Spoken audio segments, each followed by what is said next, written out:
नमस्कार फ्रेंड्स, आज हम जिस टॉपिक के बारे में बात करने वाले हैं वो है इंटरमिटेंट फास्टिंग। आपने पहले भी डायबिटीज़ रिवर्सल और वेट लॉस के जो मेरे वीडियोस देखे हैं उसमें आपको वैल्यू मिली है, वो हमारे टॉपिक के लिए एक बेस है।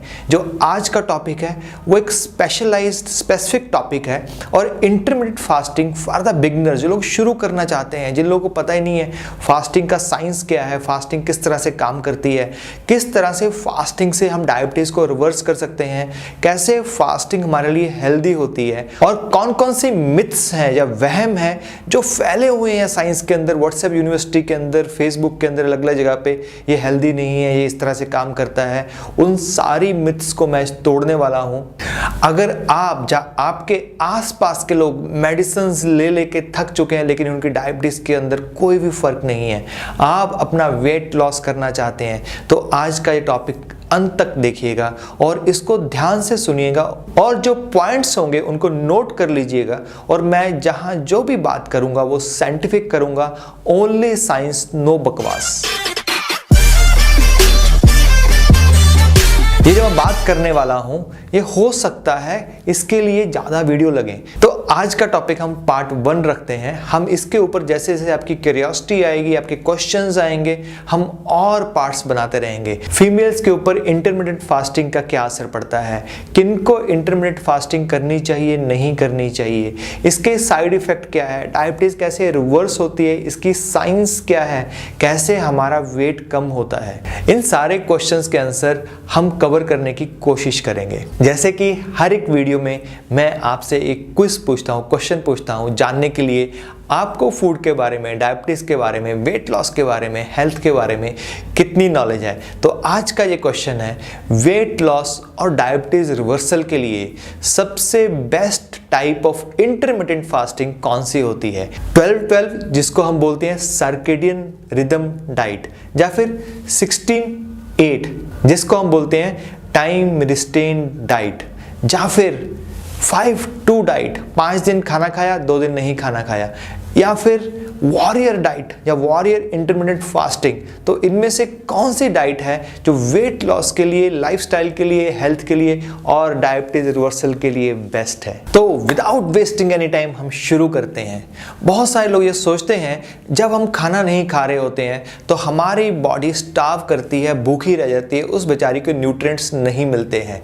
ये एकदम गलत बात है। इस बात को समझने की कोशिश करते हैं। जब हम खाना नहीं खा रहे होते, बॉडी को उस समय भी न्यूट्रिशन मिल रहा होता है, वो फूड से नहीं ले रही होती, लेकिन हमारी बॉडी के अंदर जो फैट है, फैटी एसिड्स है, ट्राइग्लिसराइड्स है, उनको कीटोन्स में बदल के उसको खाना मिल रहा होता है, न्यूट्रिएंट्स मिल रहे होते हैं। और इसके उल्टा हम लोग बहुत बार सोचते हैं हम जब बॉडी को खाना दे रहे हैं, हम मुंह से खाना खा रहे हैं, तो बॉडी को भी न्यूट्रिएंट्स मिल रहे हैं, खाना मिल रहे हैं। ये भी एक मिथ है, जरूरी नहीं है हम जिस तरह का खाना खा रहे हैं उसमें न्यूट्रिशन रिच हो, उसमें अच्छी अब्जॉर्प्शन हो न्यूट्रिएंट्स की, उसकी क्वालिटी ऑफ फूड अच्छा हो। अगर हम ऐसे ही जंक फूड खा रहे हैं तो वो हमारी बॉडी को नहीं मिल रहा है, हमारी बॉडी स्टार्व करती है, जिसके कारण हमें डिफरेंट डिजीजेस होती हैं, जैसे कि हमने पिछले वीडियो में डिस्कस किया था, उसका लिंक ऊपर है। कैसे अलग अलग फूड से हमारी इंसुलिन रेजिस्टेंस बढ़ती है, कैसे डिफरेंट फूड्स हैं वो हमारे सेल्स की जो इन्फ्लेमेशन है उसको बढ़ाते हैं। एक्चुअली खाने को हमने अपनी आदतों के अंदर इंक्लूड कर लिया है। कैसे हम लोग खाना कैसे खाते हैं? सुबह ब्रेकफास्ट इस समय करना है, लंच इस समय करना है, डिनर इस समय करना है। अगर हमें उस समय फूड ना मिले, जहां हम उसमें फूड को मिस कर दें, तो हमारे body changes, behaviour changes, psychological changes आने शुरू हो जाते हैं। हम इरिटेट हो जाते हैं, हम फ्रस्ट्रेट हो जाते हैं। हमें कहीं बाहर भी जाना होता है ना घूमने फिरने के लिए, तब भी सोचते हैं हाय हमें वो खाना मिलेगा कि नहीं मिलेगा, खाना नहीं मिले तो क्या होगा, अरे अरे अरे अरे। फर्स्ट टेंशन हमारी यही होती है। लंच के लिए हम सामान ले लें, डिनर के लिए सामान ले लें, लेकिन ये हम सीखा कहाँ से? अपने पेरेंट्स से, क्योंकि पेरेंट्स ने सिखाया है जो उनको उनके पेरेंट्स ने सिखाया था। लेकिन साइंस इवॉल्व कर रही है और साइंस क्या बोलती है हम उसके बारे में आज बात करेंगे। यहाँ पे 2 चीजें हैं। आपको हेल्दी होने के लिए वेट लॉस करना पड़ेगा।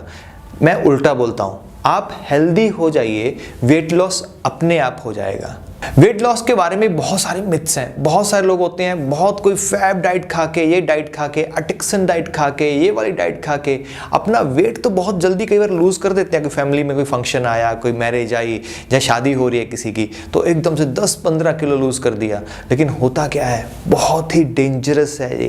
कैसे डेंजरस है मैं आपको समझाता हूँ। किसी इंसान ने मान लेते हैं 1 महीने के अंदर 10 किलो वेट लॉस कर दिया, तो वेट लॉस का मतलब ये नहीं है हमारी बॉडी के अंदर से सिर्फ फैट गया है, हमारे 25 to 30% मसल्स भी लॉस होते हैं। जो मसल्स होते हैं वो सबसे बड़ा ऑर्गन है हमारे ग्लूकोज को जो इनटेक करता है। मसल हमारे मेटाबॉलिज्म को कंट्रोल करता है। अगर muscle mass, lean muscle mass ज़्यादा है तो हमारा मेटाबॉलिज्म हाई रहेगा, अगर लीन मसल मास कम है तो हमारा मेटाबॉलिज्म लो रहेगा। अब एक एग्जांपल लेते हैं, किसी आदमी ने 1 महीने में 10 किलो वेट लॉस कर दिया। हम ये नहीं बोलते कैसे लॉस किया, लॉस कर दिया, फास्ट लॉस कर दिया। तो मान लेते हैं उसने 6 kg फैट लॉस किया और साथ ही उसने 4 kg इंपॉर्टेंट अपना मसल मास लूज कर दिया। और जब मसल मास लूज होता है तो उसका मेटाबॉलिज्म लो हो गया, और जैसे ही वो अपने नॉर्मल लाइफ में आएगा उसको भूख ज़्यादा लगेगी, उसकी जो बॉडी है उसका मेटाबॉलिज्म लो हो गया है, उसका फैट कंटेंट तो बढ़ना शुरू हो गया है, लेकिन उसी प्रपोर्शन के साथ में उसका जो मसल मास है वो नहीं बढ़ रहा है। इसके लिए जो लोग एकदम से वेट लॉस करते हैं फिर वेट गेन ज़्यादा कर लेते हैं, फिर से वो कोशिश करते हैं वेट लॉस करने की, फिर और ज़्यादा वेट गेन करते हैं। इसलिए जब भी मैं किसी को काउंसलिंग देता हूं या किसी को गाइड करता हूं वेट लॉस के लिए, मैं पूछता हूं आपने इससे पहले कितने बार ट्राई किया और कितने बार सक्सेसफुल रहे हैं। अगर आपने बहुत बार कम किया है और आपका वेट बढ़ जाता है तो मुझे आप पे ज़्यादा मेहनत करनी पड़ेगी। और अगर आपने अभी तक से कोशिश नहीं की है और अभी वेट लॉस करना चाहते हैं तो साइंटिफिक वे में, हेल्दी वे में आप परमानेंटली उस वेट को मेंटेन कर सकते हैं जो आपने लूज किया है, क्योंकि आप फैट लूज करोगे, मसल्स नहीं। मैं आपके साथ में स्टडी शेयर कर रहा हूं जिसमें ये देखा गया जिन लोगों ने इंटरमिटेंट फास्टिंग की थी तो उनका वेट कम हुआ, उनका फैट कम हुआ, लेकिन उनका जो मसल मास था वो मेंटेन रहा। मैं यहाँ पे एक बात और कहना चाहता हूँ, जो लोग इंटरमिटेंट फास्टिंग करते हैं, हेल्दी इंटरमिटेंट फास्टिंग करते हैं, तो उनका मसल मास नॉर्मल रहता है, और साथ में अगर हम एक्सरसाइज ऐड कर दें तो उनका वेट लॉस डबल हो जाता है। अब हम बात करेंगे types of intermittent fasting. Fasting कितनी तरह की होती है, इससे आपको ये भी क्लियर हो जाएगा। जो हमने इनिशियल में क्विज पूछा था, हमारे लिए, हमारी बॉडी के लिए बेस्ट इंटरमिटेंट फास्टिंग कौन सी है और हमें कौन सी करनी चाहिए, इसके लिए शुरू वाला क्विज को रेफर कर सकते हैं आप। टाइप्स में जानने के लिए दूसरा क्वेश्चन ये भी बहुत ज़रूरी है, आपको कौन सी प्रॉब्लम है और आपका बॉडी टाइप क्या है और कैसे आप एडजस्ट करें। हम हमेशा ये बोलते हैं जो भी आप फास्टिंग कर रहे हैं ये इंजॉयबल होनी चाहिए। अगर आपको साइंस पता चल जाती है इंटरमिटेंट फास्टिंग की साइंस क्या है, उसके फायदे क्या है, तो आप उसको एक्सपीरियंस कर पाते हैं और डेली लाइफ में लेके आ सकते हैं। तो शुरू करते हैं। जो सबसे पहले टाइप का इंटरमिटेंट फास्टिंग है, मैं उसको बोलता हूं सर्केडियन रिदम डाइट। मतलब क्या, हमारी बॉडी के अंदर डिफरेंट टाइप ऑफ हार्मोन्स हैं जो एक तरह से खेल खेलते हैं। कोई हार्मोन है वो रात को ऊपर जाता है, जैसे मेलाटोनिन है वो रात को ऊपर जाता है। जैसे ह्यूमन ग्रोथ हार्मोन है वो जो इंसुलिन लो होती है तब वो आगे ऊपर जाता है। वैसे ही हमारा कॉर्टिसोल हार्मोन है जो सुबह सुबह 8 बजे अप जाता है। अगर हम हार्मोन्स जैसे से बढ़ते हैं, कम होते हैं, सर्केडियन रिदम मतलब आपका बॉडी का क्लॉक, बॉडी के क्लॉक के साथ में हम खाने को एडजस्ट कर लें तो उसको बोलते हैं सर्केडियन रिदम डाइट। नेचर ने हमें ऐसे ही बनाया है। हमारे हर एक सेल का अपना अपना एक क्लॉक है जो कि जुड़ा हुआ है मास्टर क्लॉक के साथ। जो पूरी बॉडी का क्लॉक है, जो मास्टर क्लॉक को रेगुलेट करता है वो है हमारा हाइपोथैलेमस, जो हमारे ब्रेन के अंदर होता है। हाइपोथैलेमस डिफरेंट तरह के हार्मोन्स को रिलीज करता है जो हमारी बॉडी को मैनेज करते हैं, एक तरह इक्विलिब्रियम रखते हैं और प्रॉपर ढंग से चलने में हेल्प करते हैं। अब जैसे ही रात होती है, रात किस लिए बनी है? सोने के लिए, रेस्ट करने के लिए। अगर हम रात को खाते रहेंगे, बिंजिंग करते रहेंगे तो बार बार इंसुलिन आती रहेगी, बार बार इंसुलिन की स्पाइक आएगी।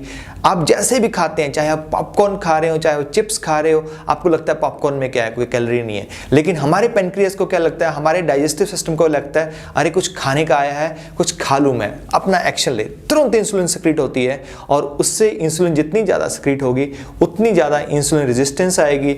उसका मतलब क्या है, हमें डायबिटीज टाइप 2 होने के चांस बढ़ जाते हैं। सर्केडियन रिदम डाइट का मतलब क्या है? 12-12 12 घंटे आप खाना खाओगे, खाओगे, 12 घंटा आप फास्टिंग करोगे, आप नेचर के साथ में, हार्मोन्स के साथ में रहोगे। 12 घंटे आपके टेस्ट बड हैं वो बंद रहेंगे, वो यूज नहीं होंगे। हाँ, आप नॉन कैलोरिक चीजें जो है जैसे कि ग्रीन टी, कॉफी बिना दूध और चीनी की, कोकोनट वाटर, ये सब चीजें इन 12 घंटे में ले सकते हैं। शुरुआत करने के लिए सर्केडियन रिदम डाइट बहुत अच्छी है। अगर आपने कभी भी नहीं की है इंटरमिटेंट फास्टिंग और आप डायबिटिक भी हो या प्री डायबिटिक हो तो इस डाइट को आप ले सकते हैं। अगर बाकी आपको 16-8 या 18-6 डाइट लेनी है, जिसको हम टाइम रिस्ट्रिक्टेड डाइट बोलते हैं या इंटरमिटेंट फास्टिंग बोलते हैं, उसके लिए आपको प्रॉपर कंसल्टेशन चाहिए न्यूट्रिशनिस्ट की और डॉक्टर्स की।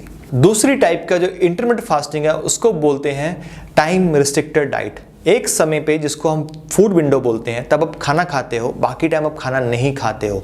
सबसे बेस्ट टाइमिंग क्या होती है? आप 10 बजे से लेके लगभग 4 बजे तक 6 घंटे की विंडो में कुछ भी खा सकते हैं। ये सबसे बेस्ट माना जाता है। लेकिन मैं अपने पेशेंट्स को, अपने दोस्तों को जो वेट लॉस करना चाहते हैं, डायबिटीज़ को रिवर्स करना चाहते हैं, उनको बोलता हूँ आप स्टार्ट कीजिए पहला वीक 12-12 से, 12 घंटे खाना, 12 घंटे नहीं खाना। फिर नेक्स्ट वीक में आप इंप्रूव कीजिए, 13-11 पे आ जाइए, फिर 14-10 पे आ जाइए। इस तरह से अपने आप को इंप्रूव कीजिए। हफ्ते वाइज या 2-2 हफ्ते का टाइम भी ले सकते हैं और एक समय ऐसा आएगा ये आपका लाइफस्टाइल बन जाएगा। थर्ड है ईट स्टॉप ईट। आप खाते हैं, फिर कुछ दिन स्टॉप करते हैं, फिर आप छोड़ देते हैं। मान लो आप सोमवार को और बुधवार को खाना नहीं खाते हैं या कैलोरी कम लेते हैं, 10-40% रहते हैं, इसको बोलते हैं ईट स्टॉप ईट। ये टाइम बीइंग ठीक है, आपको रिस्ट्रिक्ट करता है, लेकिन डायबिटीज रिवर्सल के लिए और वेट लॉस के लिए one of the best thing नहीं है। क्यों? क्योंकि ये आपकी लाइफस्टाइल में ऐड नहीं होगा। आपको याद करना पड़ेगा कि ये बुधवार है, ये मंडे है, इस दिन करना है। हम क्या चाहते हैं? आपकी लाइफस्टाइल के अंदर वो चीजें ऐड हो जाएं। नेक्स्ट टाइप कौन सा है? 5-2 इंटरमिटेंट फास्टिंग। आप 2 दिन फास्टिंग करते हैं और 5 दिन जो भी चीज है वो खा सकते हैं। ये भी कुछ लोग करते हैं, लेकिन इसका साइंटिफिक बेनिफिट इतना ज्यादा नहीं है। नेक्स्ट है अल्टरनेटिव डे फास्टिंग। एक दिन आप खाना खाओगे, एक दिन नहीं खाओगे। 24 घंटे खाना खाया, 24 घंटे खाना नहीं खाया। ये भी एक तरह का बेनिफिशियल है, लेकिन 16-8 आपके लाइफस्टाइल के लिए एकदम परफेक्ट है। नेक्स्ट है वॉरियर डाइट। वॉरियर डाइट का मतलब क्या है? आपको 4 घंटे की या 2 घंटे की विंडो मिलती है, उसमें आप जो मर्जी खाओ, आप जंक खाओ, बर्गर खाओ, जो मर्जी खाओ, बाकी टाइम आप अपना फास्टिंग करो। ये one of the worst type intermittent fasting है, जो कि मैं रिकमेंड नहीं करता हूं। तो आते हैं हमारे क्विज के आंसर के ऊपर। डायबिटीज रिवर्सल के लिए और वेट लॉस के लिए सबसे बेस्ट कौन से वाली इंटरमिटेंट फास्टिंग है? तो इसका आंसर क्या है दोस्तों? इसका आंसर है 16-8 इज द बेस्ट। मेरा मिशन है, जो मैंने 25 साल में देखा है, सीखा है, जाना है as a MBBS doctor and fellowship in diabetes, तो वो नॉलेज, वो साइंटिफिक नॉलेज मैं सब लोगों तक पहुंचा सकूं बहुत ही आसान और सरल ढंग से। आप इसमें मेरी मदद कर सकते हैं। इस वीडियो को लाइक करें, अपने दोस्तों को भेजें जिनको डायबिटीज़ है या प्री डायबिटिक है, या जिनके रिलेटिव्स, चाचा चाची, मामा मामी, नाना नानी, दादा दादी डायबिटिक हैं, उनको बोलिए इन वीडियोस को देखें, ताकि हम और हमारा देश हेल्दी हो सके, फिट हो सके और डायबिटीज फ्री हो सके, हम लोग अपने आइडियल वेट के ऊपर रह सकें। नेक्स्ट वीडियो में मैं बात करूंगा इंटरमिटेंट फास्टिंग के बेनिफिट क्या है साइंटिफिक स्टडीज के साथ में। थैंक यू वेरी मच जुड़ने के लिए। इसी तरह मुस्कुराते रहिए, खुश रहिए, प्यार बांटते रहिए और हेल्दी रहिए।